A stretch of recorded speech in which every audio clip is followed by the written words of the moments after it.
ধানমন্ডি ৩২ নম্বরে বঙ্গবন্ধু শেখ মুজিবুর রহমানের বাড়ির নিচে বহুতলের সন্ধান পাওয়ার দাবি করেছেন ছাত্র জনতা। প্রত্যক্ষদর্শীরা বলেছেন, মাটির নিচে একাধিক তলা রহস্যজনকভাবে পানিতে পরিপূর্ণ।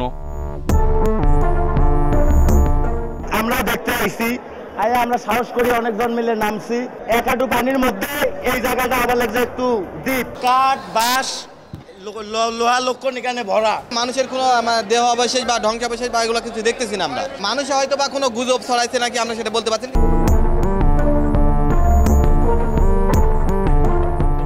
৩২ নম্বরে শেখ মুজিবুর রহমানের বাড়ির আন্ডারগ্রাউন্ডে আয়নাঘর রয়েছে, এমন চাঞ্চল্যকর খবর সামাজিক যোগাযোগ মাধ্যমে ছড়িয়ে পড়েছে।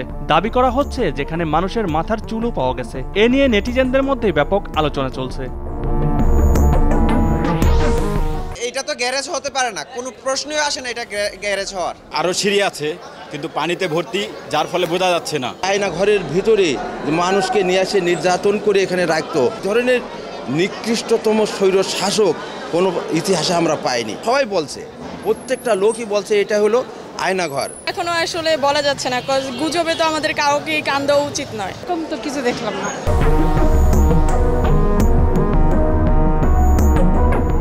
অনেকে সামাজিক যোগাযোগ মাধ্যমে স্ট্যাটাস দিয়ে এ বিষয়ে মতামত দিচ্ছেন। কেউ কেউ বিষয়টির সত্যতা যাচাই করে আইন শৃঙ্খলা বাহিনীকে দ্রুত তদন্তের আহ্বান জানাচ্ছেন।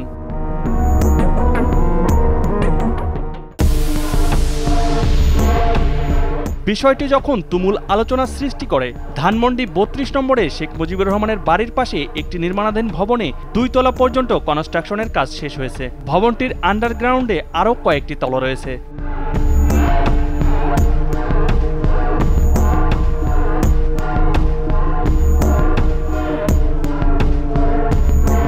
দুই তলা পর্যন্ত নিচে নামার পর এটি মূলত একটি পার্কিং এরিয়া বলে মনে হয়েছে। তবে নিচে আরও একাধিক তলা থাকার সম্ভাবনা রয়েছে। ৩ তলার নিচের ফ্লোর পানিতে পরিপূর্ণ থাকায় কেউ সেখানে নামার সাহস করেনি। স্বচ্ছ পানির কারণে নিচে যাওয়ার সিঁড়িগুলো স্পষ্টভাবে দেখা গেছে, যা ভবনের আরও গভীরে তলার অস্তিত্বের ইঙ্গিত দেয়। আর অন্য কোনো সিঁড়িমিড়ি নাই নিচের মতো যাওয়ার মধ্যে।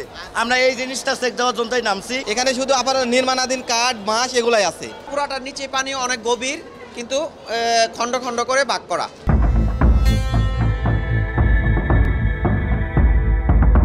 ছাত্র জনতার দাবি, এ গোপন কাঠামো সম্ভবত আয়নাঘর হতে পারে। সেখানে গোপনে নির্যাতন চালাতো শেখ হাসিনার বাহিনী। ডিজিএফআই এবং ডিবি আয়নাঘরের আড়ালে হাসিনা ও তার দল আওয়ামী লীগ আরও কয়েকটি আয়নাঘর তৈরি করেছে। সামাজিক যোগাযোগ মাধ্যমে এই বিষয়টি নিয়ে ব্যাপক আলোচনা চলছে এবং প্রত্যক্ষদর্শীরা মতামত দিচ্ছেন যে তদন্তের মাধ্যমে এর সত্যতা যাচাই করা প্রয়োজন। আওয়ামী লীগ সরকারের গোপন কারাগার আয়নাঘর পরিদর্শনে প্রধান উপদেষ্টা ডক্টর মোহাম্মদ ইউনূসের নেতৃত্বে গুমের শিকার হয়ে আয়নাঘরে বন্দী থাকা ব্যক্তি, স্বজন ও দেশি বিদেশি গণমাধ্যম কর্মীরা উপস্থিত ছিলেন। তারা তাদের প্রতিক্রিয়া জানিয়েছেন।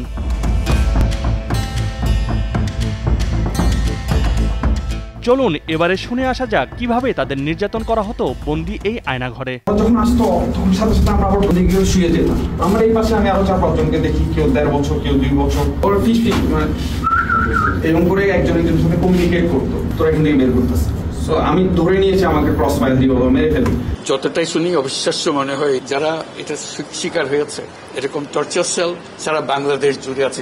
মানুষের মানবিক অধিকার অজানা কত, এটা তো আমরা জানি না।